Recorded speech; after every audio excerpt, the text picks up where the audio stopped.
Schizophrenia হলে তার থেকে পরিত্রাণ কি করে পেতে পারে? আপনার মুখ থেকে প্রথমে শুনতে চাইবো যে স্কিজোফ্রেনিয়া কি অ্যাকচুয়ালি।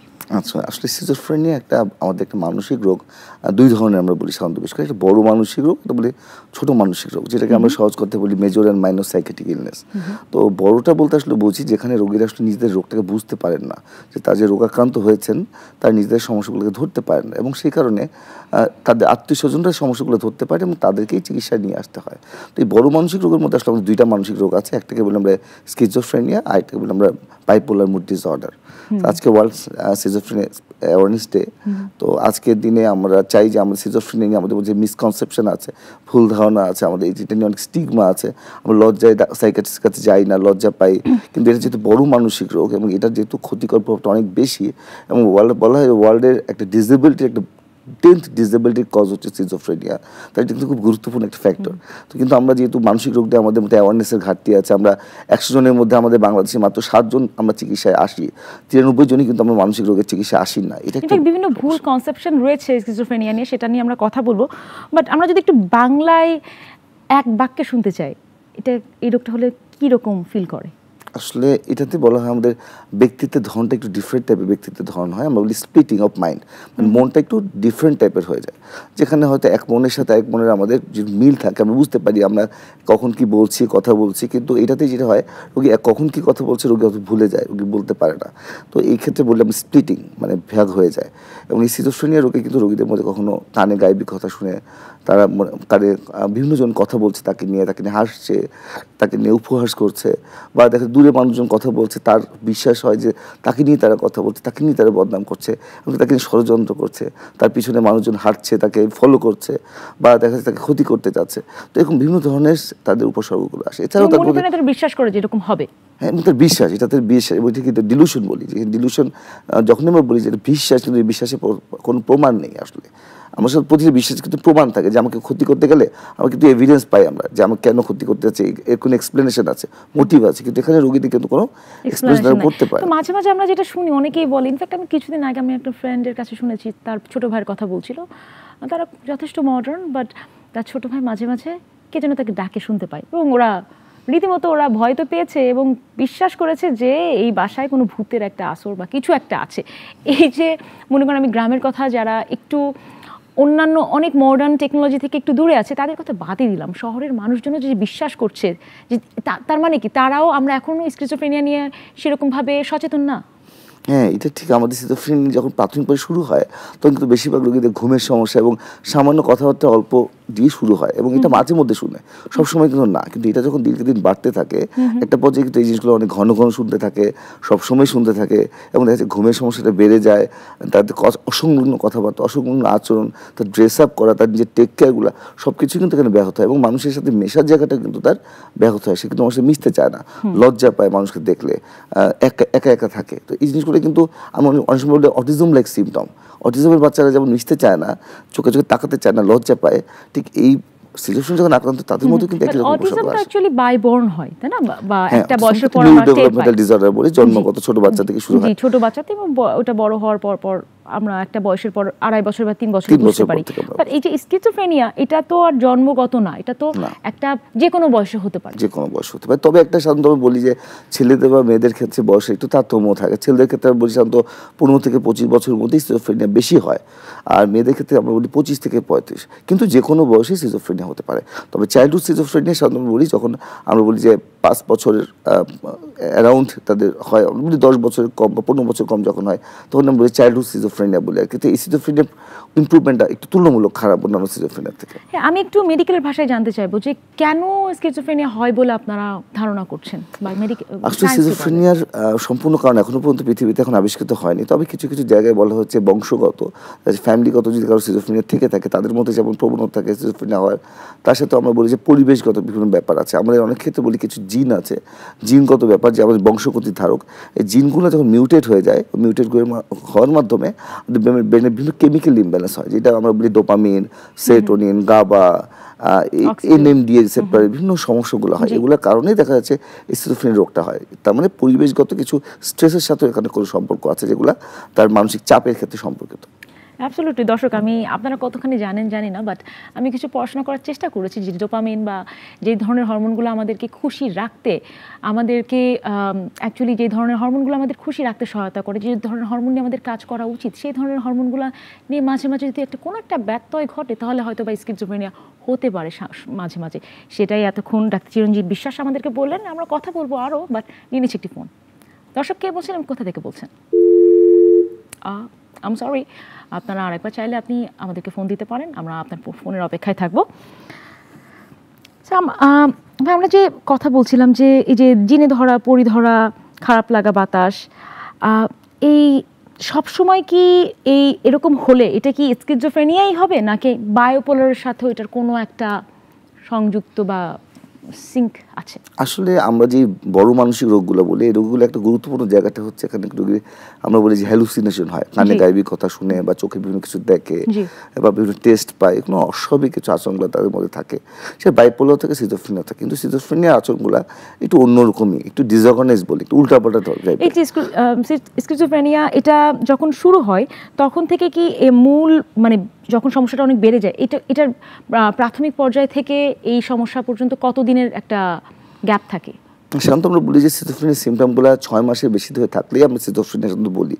সিজোফ্রেনিয়া এখন অনেকগুলো রোগ আছে যেগুলো কিন্তু 6 মাসের বেশি স্থায়ী হয় না, 6 মাসের মধ্যেই কিন্তু ভালো হয়ে যায়। সেগুলো আমার নাম কিন্তু অন্যরকম, যেগুলো সিজোফ্রেনিয়া বলি আমরা, সিজোফ্রেনিফর্ম বলি বা আমরা বলি সাইকোটিক ডিসঅর্ডার, একই ঘরানার একটা রোগ।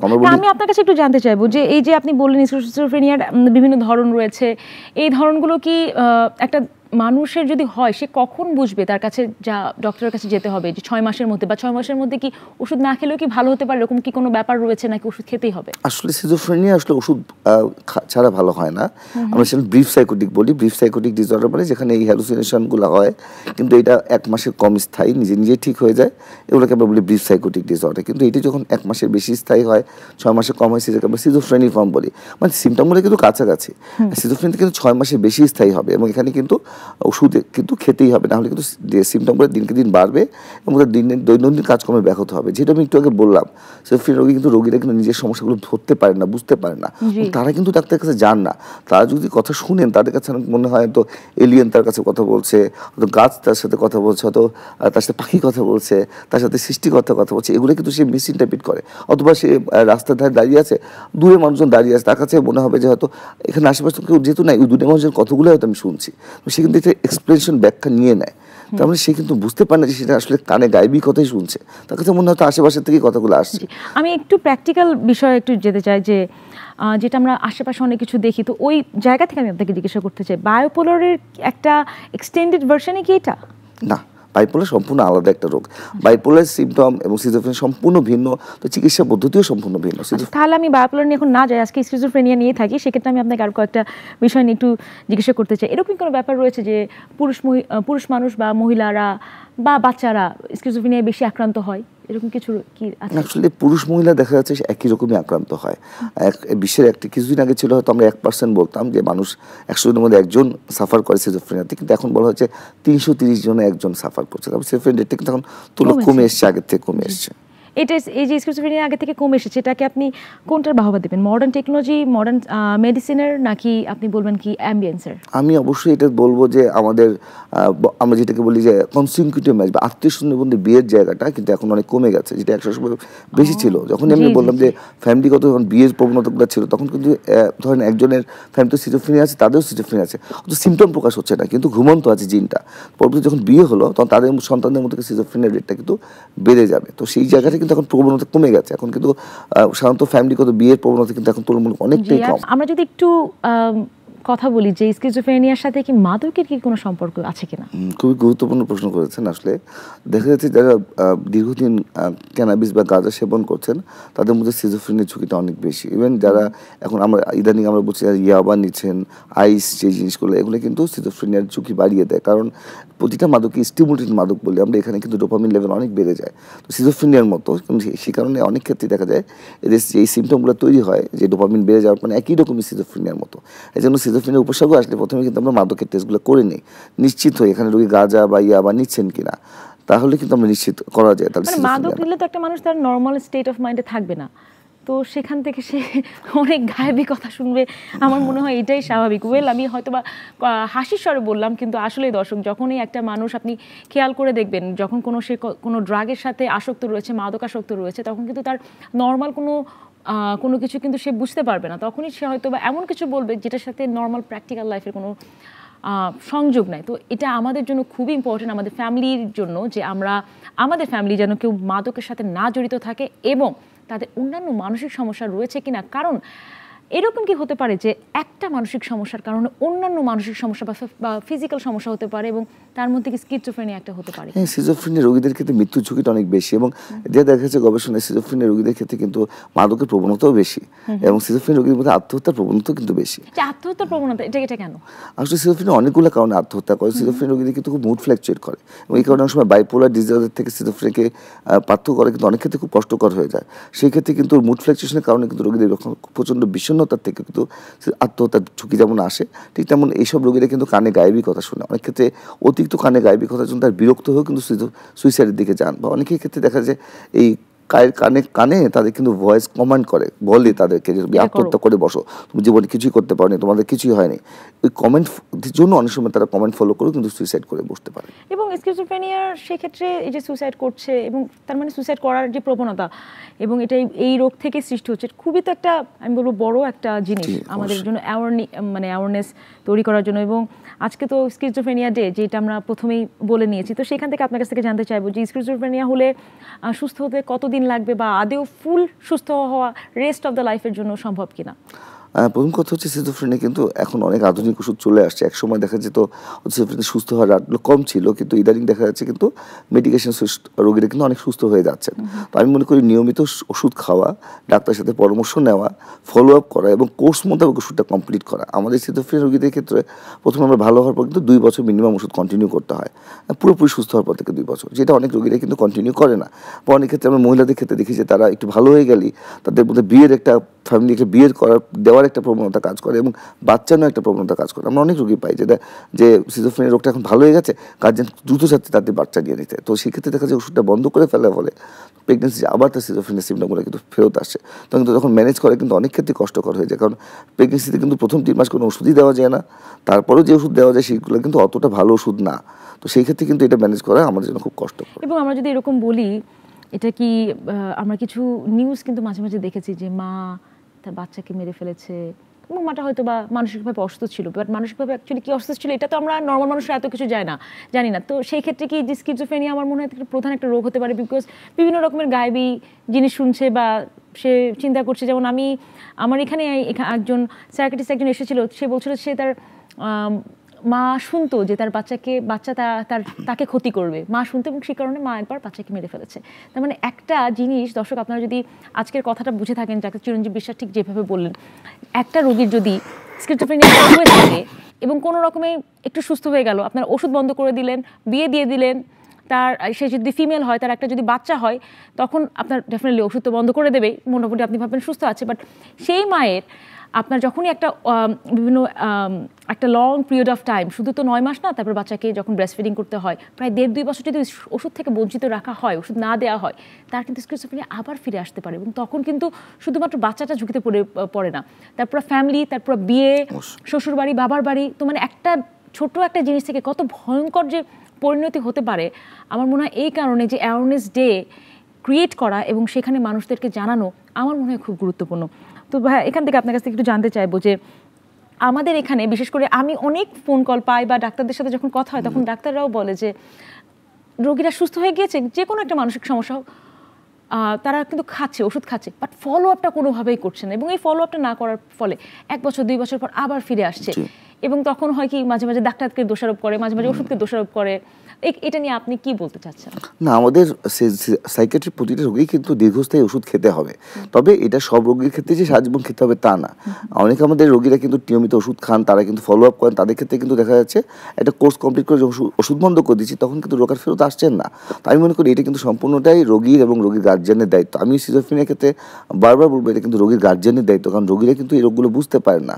আমাদের কিন্তু অনেক রোগী আছেন যে বাসায় বাসার মধ্যে কিন্তু সিজোফ্রেনিয়াকে আক্রান্ত হচ্ছেন, খাওয়া দাওয়া করছেন না, কিন্তু গার্জিয়ান কিন্তু ভর্তি করার ব্যাপারে সচেতন না। আমরা যতবার বলছি তাতে রোগীটাকে আপনি ভর্তি করে দেন, কেন? গার্জিয়ান রোগীকে খাওয়াতে পারছেন না ওষুধ, খাওয়াতে পারছে না খাবার দাবার করা, সে তার হাইজিন মেনটেন করতে পারছে না। তো সেই ক্ষেত্রে দেখা যায় বাসায় রেখে খামাখা সময় নষ্ট করছে। অ্যাম্বিয়েন্সটা যেরকম অ্যাকচুয়ালি হওয়া দরকার, হয়তো বা বাসায় অন্য মানুষের ঝগড়া করছে বা লাউডে গান শুনছে, সব কিছু মিলে। তো সেখান থেকে আপনি একটু কি বলবেন যে স্কিজোফ্রেনিয়ার রোগে যারা আক্রান্ত সেসব মানুষদের পরিবারের কি দায়িত্ব বা ভূমিকা হওয়া উচিত? এখানে মনে করি পরিবার এবং সমাজের দায়িত্বটা খুব গুরুত্বপূর্ণ। আমাদের পরিবার কিন্তু যেটা করে যে রোগগুলোকে গোপন রাখতে চেষ্টা করে, ভাবে যে একবার সিজোফ্রেনিয়া যদি ধরা পড়ে যায়, মানুষজন জেনে যায়। এবং আমাদের অতীতকালে কিন্তু এই সিজোফ্রেনিয়াটাকে মানুষ কিন্তু ওই পাগল বলে বলতো কথাবার্তা, এবং এই পাগলটা একটা গালি হিসেবেই কাউন্ট করতো, এবং মানুষ কিন্তু ভ্যালু দিত না, দাম দিত না, ছোটো করে দেখতো। এবং এই কারণে পরিবারের অনেক মানুষ কিন্তু সিজোফ্রেনিয়া রোগে আক্রান্ত হলে জানাতে চায় না, খুব লুকিয়ে লুকিয়ে রাখে। মানে এবং কিন্তু পরিবারকে এবং বিয়ে দেওয়ার ক্ষেত্রে কিন্তু গোপন করে বিয়ে দেয়। আমরা এরকম কিন্তু পেয়েছি যে জামাই ছেলে পক্ষেরও গোপন করে সিজোফ্রেনিয়া ছিল, বিয়ে দিয়েছে, মেয়ে পক্ষ কিন্তু সিজোফ্রেনিয়া ছিল গোপন করে, এবং এই ক্ষেত্রে তাদের সব সন্তানগুলো সিজোফ্রেনিয়াতে আক্রান্ত হলো। তাহলে এই জায়গাটা যদি আগের থেকেই তারা চিন্তা করতো তাহলে কিন্তু এই সমস্যাগুলো হতো না। আমি মনে করি এক্ষেত্রে রোগ যে কোনো সময় যে কোনো বয়সেই হতে পারে। সিজোফ্রেনিয়া কিন্তু 60 বছর পরেও হতে পারে। এই কারণে সিজোফ্রেনিয়া কোনো বয়স নেই কিন্তু। হ্যাঁ, কমন বয়স আমরা বলেছি, কিন্তু এমন সিজোফ্রেনিয়া কোনো কিন্তু এজ নেই। তার কারো যদি মানে বিয়ের পর যদি সিজোফ্রেনিয়া হয় তাহলে তাকে ফেলে দিবে, তাকে কি ডিভোর্স দিয়ে দিবে? এটা কি কোনো সমাধান হবে? তার মানে একটা ছেলে যখন সিজোফ্রেনিয়া আক্রান্ত হয়, শ্বশুরবাড়ি তখন বলে যে ডিভোর্স দিয়ে চলে আসো। তাহলে এই কথা যদি মেয়ের যদি সিজোফ্রেনিয়া হয় তাহলে ছেলের পক্ষ যদি একই কাজ করে, তাহলে এটা কি সমাজে আমরা সাপোর্টযোগ্য হবে? তবে সমাজের এই যে আমরা বলি যে এই দয়ের জায়গাটা, সহানুভূতির সে জায়গাটা আমাকে বাড়াতে হবে, এবং এটা যদি না বাড়ানো হয় তাহলে আমরা কখনোই কিন্তু সিজোফ্রেনিয়ার সামনে এগোতে পারবো না। সিজোফ্রেনিয়া রোগীদের কিন্তু আমার সবচেয়ে বেশি প্রবলেম হয়, তাদের কিন্তু জমি জমা সম্পত্তি সংক্রান্ত সমস্যা নিয়ে তারা খুব সাফার করে। তাদের কিন্তু চাকরির ক্ষেত্রে আপনি দেখেন। আচ্ছা ভাই, আমরা আপনার কাছে ফিরে আসবো তারা কি কি সমস্যা ফেস করে। একটা ফোন নিয়ে নিচ্ছি। দর্শক কে বলছেন এবং কোথা থেকে বলছেন? আসসালামু আলাইকুম। আসসালাম। আমি মানিকগঞ্জ থেকে বলছিলাম। জি বলুন, কি ধরনের সমস্যা ফেস করছেন? আমার বয়সটাকে বলি, আমার 33। আমার সমস্যা হচ্ছে আমি বুঝতে পারি যে আমার কোনো জিনিস মনে থাকছে না। আর এটা 2019 সাল থেকে, আমার মা মারা যাওয়ার পর থেকে, মানে আমার মাকে নিয়ে আমার একটু স্ট্রাগল করতে হয়েছে। আমি যখন অনার্সে পড়ি ফার্স্ট ইয়ারে, তো তখন থেকে আমার মা স্ট্রোকে আক্রান্ত হয়ে সে প্যারালাইজড। তো 6 বার সে স্ট্রোক করেছে 7 বছর। তো আমি সে একদম বেডে ছিল। আমরা একটা বোন, বাবা গভর্নমেন্ট চাকরি করতেন। তো আমার ফুল ফ্যামিলিটাকে আমার সাপোর্ট করতে হচ্ছে। নিজে পড়ালেখা করেছি, এমনকি আমার একটা থাইরয়েড স্পোরিং টিউমারও আছে। সেটা অপারেশন করার পরে সেটা আবার হয়েছে। তো অনেক কিছু মিলে অনেক রোগী, বাবা অসুস্থ, মা অসুস্থ, পড়ালেখা, এবং এর মধ্যে আমার একটা অ্যাফেয়ার ছিল। সেই অ্যাফেয়ারটা আমার 1 যুগ পার হওয়ার পরে আমার বিয়ে হয়েছে, আমার মা মারা যাওয়ার পর। তো এরপর থেকে আমার বিয়ে হয়ে যাওয়ার পর থেকে মা হারানো একটা শোক, আর বিয়ে হয়ে যাওয়ার 7 মাস পর আমার বাবা মারা। আমার হাজবেন্ড ওই সময় থেকে, মানে বিয়ের সময় থেকে লক্ষ্য করে চোখ, মানে ব্যবহার,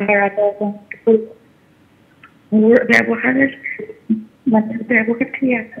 আমার এমন একটা সমস্যাই আছে, মানে তুমি এখন আর কোনো কিছু বিশ্বাসও হয় না। আমি কোনো কিছু মানে সবকিছু থেকে একদম সরে গেছি। এখন এমন একটা অবস্থা যে আমি পারবো, আমরে যাবো, মানে সুইসাইড করতে ইচ্ছা করে, আর আল্লাহর দিকে তাকিয়ে কাজ করবো না, আবার আমি সরেও যেতে পারছি না। মোট কথা একটা টক্সিক রিলেশন আমি উঠতেছি, আর আমি কোনো কিছু মনে রাখতে পারি না, আমি ভুলে যাই। এমন একটা পজিশন পড়ে গেছি যে আমি ছাদে গিয়ে একা একা বসে থাকি, ওই গাছের সাথে কথা বলি। দেখা গেল যে ছাদে অনেক পাখি আসে, পায়রা আসে, ওদের সাথে কথা বলি। মানে একা একা থাকতে ভালো লাগে, একা ক্ষেত্রটাই ভালো লাগে। এখন আর মানুষ যদি না, আমি প্রায় 3.5 বছর ঘরের মধ্যে ঘরের দিকে থাকি। আমি তো প্রশ্ন করি তাহলে, এখন একটা এমন একটা অবস্থা, আমি আজকে ঘুমাতেও পারি না। আমি ঘুমতে গেলে আমি প্রশ্ন করি আপনাকে, একটু প্রশ্ন করি, আপনার কি ঘুম ঠিক মতো হচ্ছে? আপনি কি নিয়মিত ঘুমাচ্ছেন? আসলে আমার ঘুমটাও হয় না। আচ্ছা আমি রাতে ঘুমাইতে গেলেও দেখা গেল আমি সংসারের কাজকর্ম সকাল 4টা থেকে শুরু করি, 6:30 থেকে শুরু করি।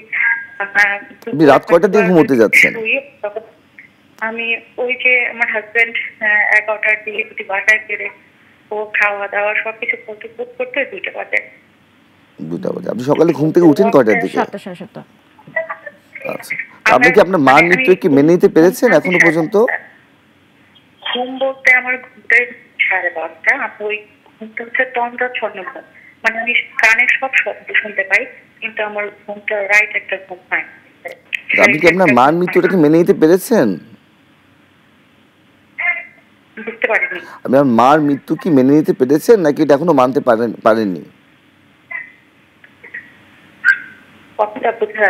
দর্শক, আপনার কাছে ডক্টর প্রশ্ন করছে যে আপনার মা যে 2019 সালে মারা গিয়েছে, ওই জিনিসটা কি আপনি এখনো রিকভার কি করতে পেরেছেন?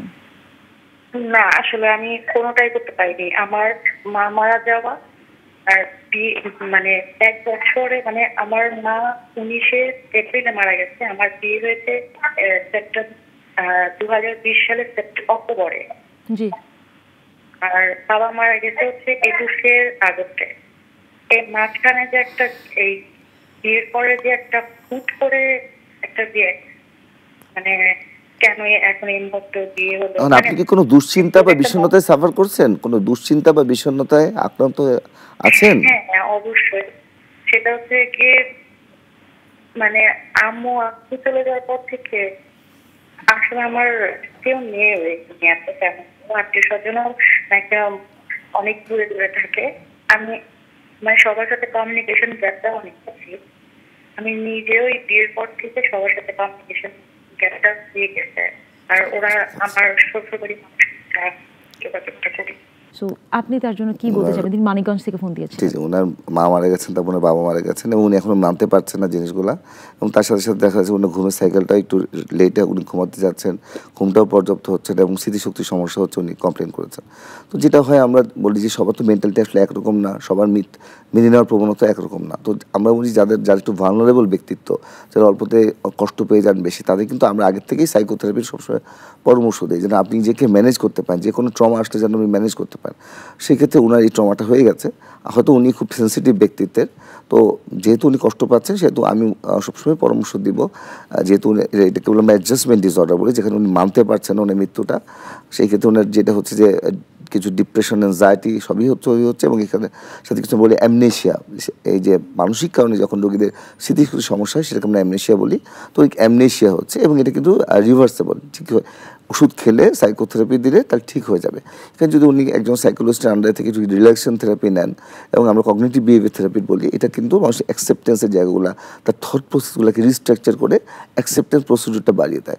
বা এক্ষেত্রে উনি যদি বেশি ট্রমাটাইজড হয় সেক্ষেত্রে EMDR বলে আমাদের একটা সাইকোথেরাপি আছে ট্রমার জন্য, সেক্ষেত্রে ওইটা নিয়েও সাইকোথেরাপি করা যেতে পারে, যেখানে রোগীরা বারবার ফ্ল্যাশব্যাকগুলো আসতে থাকে, অতীত নিয়ে ফ্ল্যাশব্যাকগুলো তার মাথার মধ্যে আসতে থাকে। এবং এর সাথে সাথে যদি উনি কিছু ওষুধও কন্টিনিউ করেন যেগুলো তার মধ্যে এই চিন্তাগুলো আসতে তা আটকাবে এবং ওনার মধ্যে অস্থিরতা, বিষণ্ণতা, দুশ্চিন্তা এবং স্লিপ কোয়ালিটিকে ইমপ্রুভ করবে।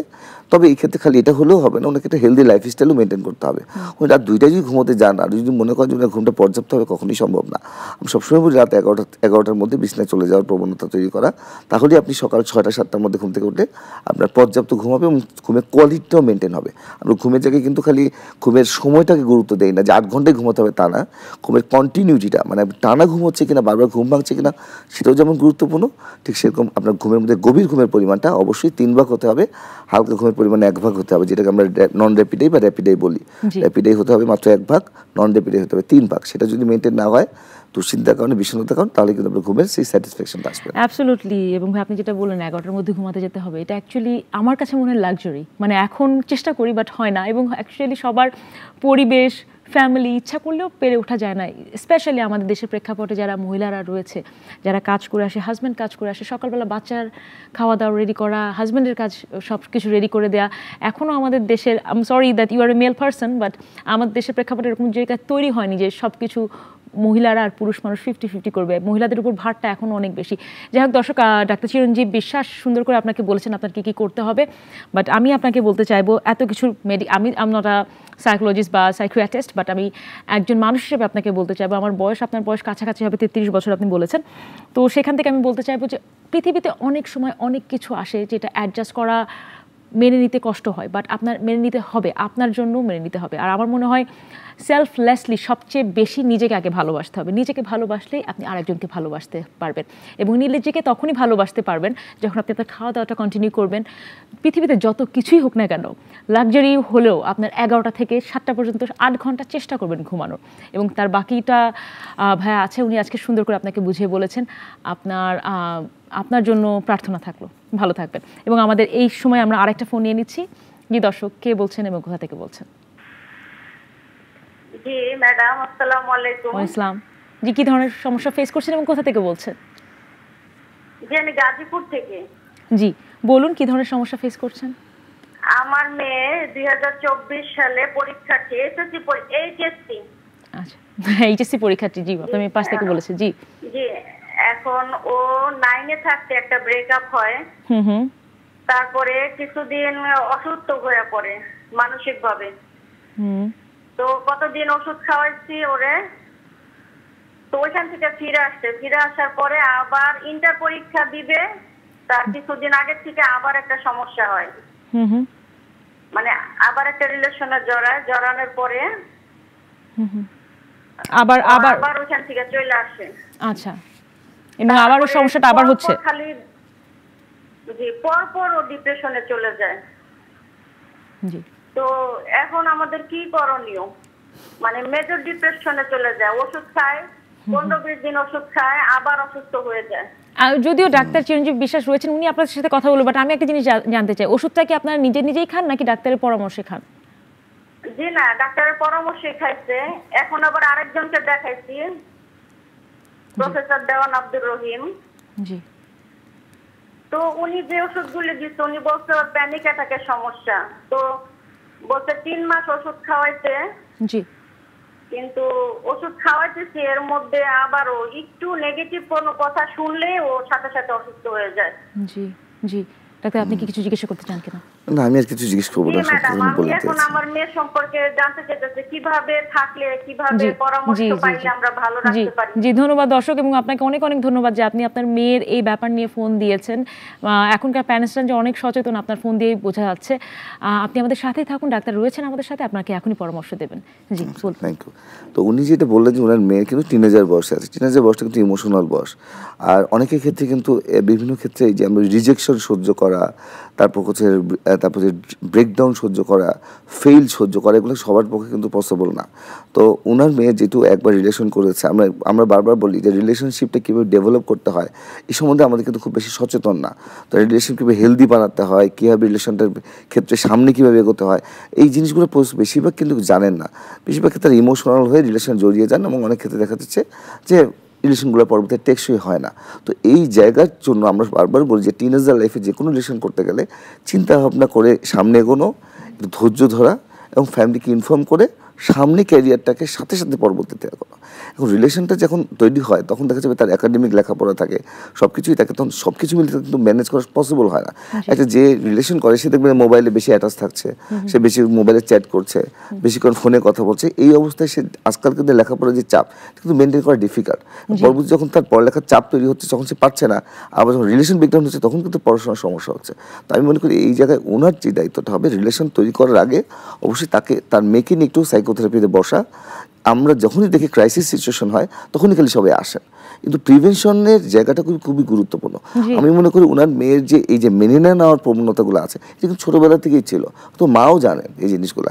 কিন্তু দেখা গেছে যখনই ঘটনাগুলো ঘটছে তখনই মা খালি আমাদের কাছে যোগাযোগ করছেন। কিন্তু ওই যে একটা ডাক্তার যে দেখিয়েছেন আগে, ওনার ওষুধগুলো কন্টিনিউ করেছেন কিনা রেগুলার, আমার মতে যথেষ্ট সন্দেহ আছে। এবং উনি কিন্তু খাচ্ছে আবার বন্ধ করছে, তাহলে এখানে কিন্তু ওষুধটা কন্টিনিউ করছেন না রেগুলার, 1 নম্বর। 2 নম্বর হচ্ছে এখানে কিন্তু তার মেয়ে মেজর সাইকোথেরাপি দরকার আছে, যে ভবিষ্যতে রিলেশন করলে সেগুলো কীভাবে ম্যানেজ করবে, এই স্বাবলম্বের জায়গাটাতে কিন্তু তার ডেভেলপ করার কথা। আমি মনে করি ওষুধ খেয়ে যখন একটু ভালো ছিল, ওরা ওষুধ বন্ধ করেছে এবং তার সাইকোথেরাপির জায়গাটা কিন্তু আর ডেভেলপ করেনি।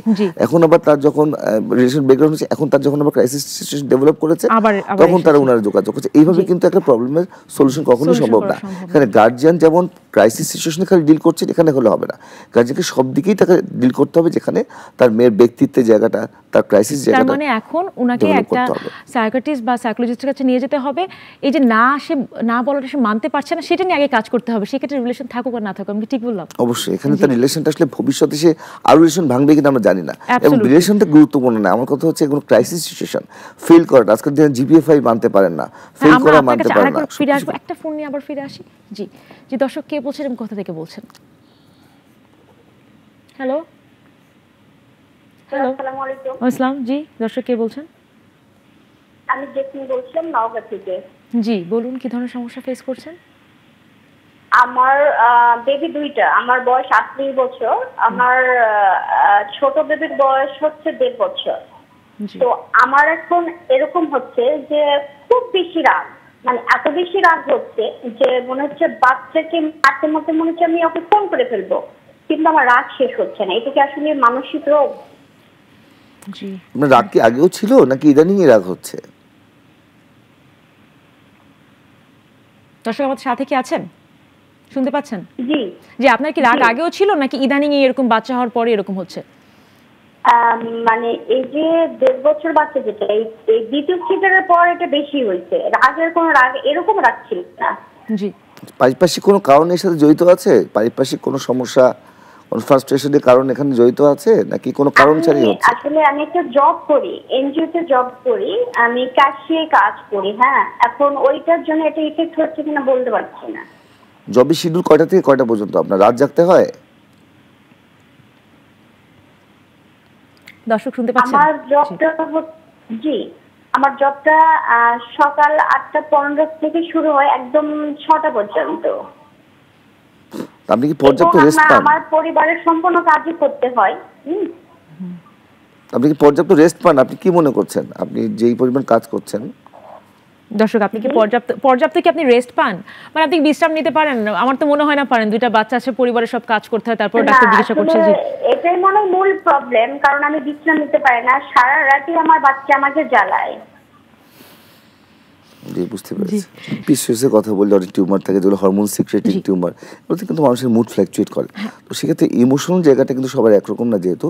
তো আমি মনে করি কার ইমোশনাল লেভেল কোন পর্যায়ে আছেন, আমি মনে করি নিজেকে ঠিক করি তাকে হেল্প সিক করতে হবে। নাহলে আমরা কিন্তু জানি না কার ইমোশন কোন জায়গায় এবং কে কোন ক্রাইসিসে যে কোন পর্যায়ে ভেঙে পড়বেন।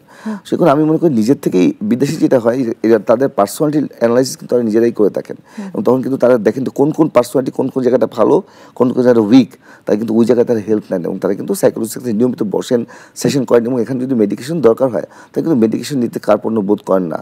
তো সেই ক্ষেত্রে আমাদের মনে করি এই সমস্যাগুলো মানে প্রিভেনশন যেগুলো কিন্তু কাজ করেন। আমাদের বাংলাদেশের প্রবলেম হয় কি, প্রবলেমগুলো হয় তখনই কিন্তু সবাই মানে আমাদের কাছে আসেন।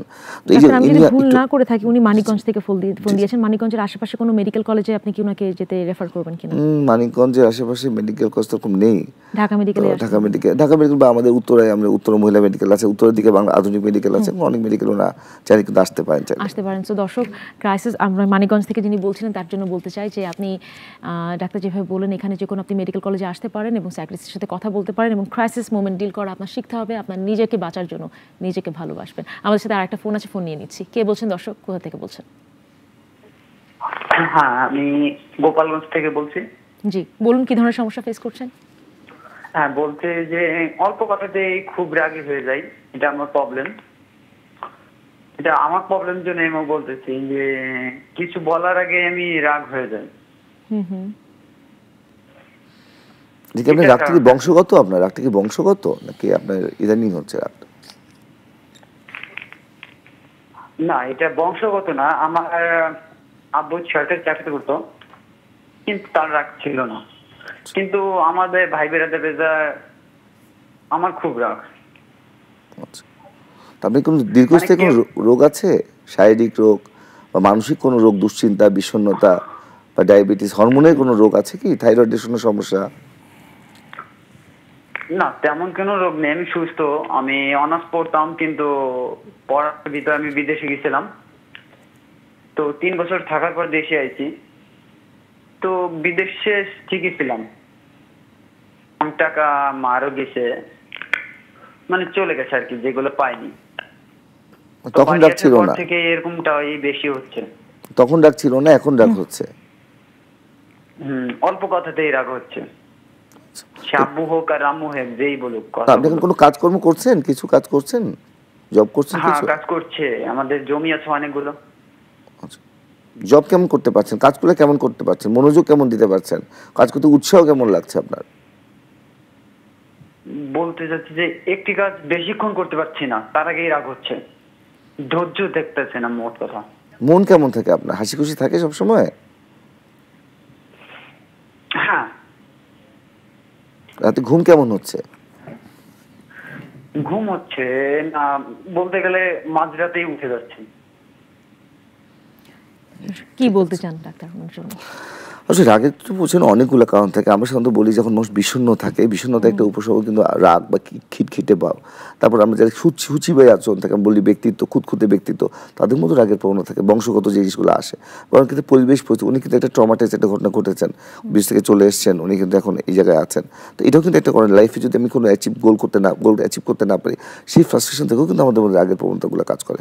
তার মানে কি ডাক্তার, আপনি কি এরকম বলতে পারেন, আমাদের যে কয়টা ফোন আসলো, বিশেষ করে আজকের এই ফোন এবং আগের ফোনটাও আমি বলতে পারবো, যে এই যে না পাওয়ার প্রবণতা এবং না পাওয়া থেকে এই অনেক ধরনের মানসিক সমস্যা তৈরি হচ্ছে, ফ্রাস্ট্রেশন থেকে হয় আমাদের রোগ হয়। ছোট করে যদি ওনার জন্য একটু আপনি বলে দিতেন। রাগ যদিও আমাদের একটা নরমাল আবেগ, কিন্তু রাগটা যদি এক্সেসিভ হয়, অনেক বেশি হয়, এর ফলে যদি আমরা ভার্বাল অ্যাবিউজ করি বা ফিজিক্যাল অ্যাসল্ট করি বা ভাঙচুর করি, তবে এটার জন্য চিকিৎসা নিতে হবে। তবে এই জন্য আমি যে অ্যাঙ্গার ম্যানেজমেন্ট ট্রেনিং এর কথা বলি, যদি কোনো শারীরিক বা মানসিক রোগ না থাকে, এগুলোর কারণে সিগন্যালিভাবে রাগ তৈরি না হয়, তাহলে এখানে আমরা বলি অ্যাঙ্গার ম্যানেজমেন্ট ট্রেনিং এ যদি যাওয়া যায়, তাহলে ওনাকে কিন্তু এই রাগের জায়গাটা নিয়ন্ত্রণ করা সম্ভব। জি, অ্যাবসলিউটলি। দর্শক, আপনি দেখলেন যে ডাক্তার আপনাকে কি বললেন, এবং অ্যাঙ্গার ম্যানেজমেন্ট ট্রেনিং বা আপনার নিকটস্থ করে যদি কোনো আপনি হসপিটালে যেতে চান, আপনি সাইকিয়াট্রিস্ট বা সাইকোলজিস্টের সাথে কথা বলতে চান, কথা বলে আমার মনে হয় আপনি রাগটা খুব সহজেই নিয়ন্ত্রণ করতে পারবেন।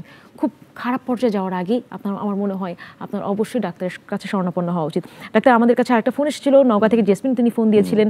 এনজিও, তিনি একজন কর্মী, তার 2টা বাচ্চা আছে। 1.5 বছরের বাচ্চা হওয়ার পর থেকে ওনার খিটখিটে মেজাজটা আরও বেড়ে গিয়েছে, এবং এতটা মনে হচ্ছে বাচ্চাকেও সে অনেকখানি সহ্য করতে পারছেন, এরকমই কিছু একটা বলছিলেন।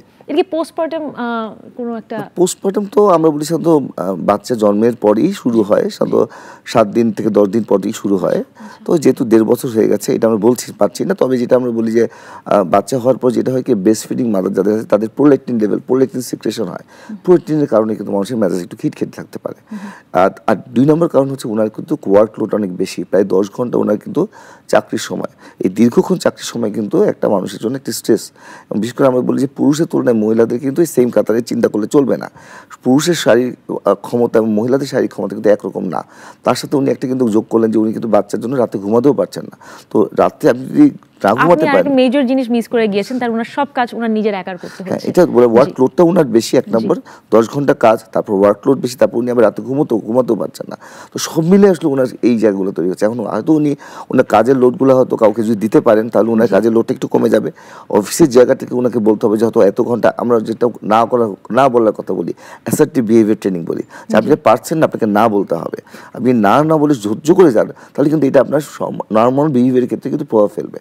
তো উনি হয়তো 10 ঘন্টা কাজ ওনার জন্য উনি পারছেন না, পারবেন না, এটা কোনো বলতে হবে যে আমি 6 ঘন্টা বেশি জব নিব না।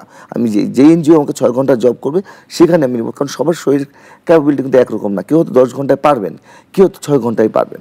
সবার এক্সট্রিম কিন্তু একরকম না। এটাকে নিজেকে ঠিক করেই ওনার জবের জায়গায় ওনাকে বলতে হবে বা নেগোশিয়েট করতে হবে। অ্যাবসলিউটলি। আমাদের সময়ও প্রায় শেষ হয়ে গিয়েছে। ডাক্তার, আপনাকে অনেক অনেক ধন্যবাদ আমাদের সাথে থাকবার জন্য, আজকে পরামর্শ দেওয়ার জন্য। আপনাকেও ধন্যবাদ আমাকে আমন্ত্রণ জানানোর জন্য। জি, এবং লাস্টে কথা বলছিলাম জেসমিন, আপনার ব্যাপার নিয়ে কথা বলছিলাম। আমি বিশ্বাস করি, আমি একজন মানুষ, আমি প্রায় 17 থেকে 18 ঘন্টা কাজ করি, এবং আমি যদি 17 থেকে 18 ঘন্টা কাজ করি, আমার মনে হয় বেশিরভাগ মানুষই করতে পারবে, মেয়ে মানুষই করতে হবে। এবং সেই ক্ষেত্রে আমার মনে হয় বেশিরভাগ যারা ফ্যামিলি মেম্বার রয়েছে তাদের মায়ের প্রতি আরেকটু সহানুভূতিশীল হওয়াটা খুব জরুরি। বাইরে যারা এনজিও বা যে কোনো প্রতিষ্ঠান হোক না কেন, যারা একটা বাচ্চা আছে তাদের প্রতি সহানুভূতিশীল হওয়াটা খুব জরুরি। হিউম্যানিটি দেখাটা জরুরি, শুধুমাত্র পরিবারের লোকের জন্য না, সোসাইটিরও হিউম্যানিটি দেখাটা খুব জরুরি। নাহলে এরকম মানসিক সমস্যা হবে, এবং এই মানসিক সমস্যা শুধু একটা মেয়ের মধ্যে থাকবে না, বাট আপনাদের বাচ্চাদের মধ্যেও যাবে। সো পরবর্তী প্রজন্মকে সুস্থ রাখতে, স্বাভাবিক রাখতে, মানসিকভাবে সুস্থ রাখতে আপনারা মায়ের দিকেও লক্ষ্য রাখবেন। সবাই অনেক অনেক ভালো থাকবেন। দেখা হবে আগামী শুক্রবার আবারও ঠিক রাত 8টায়।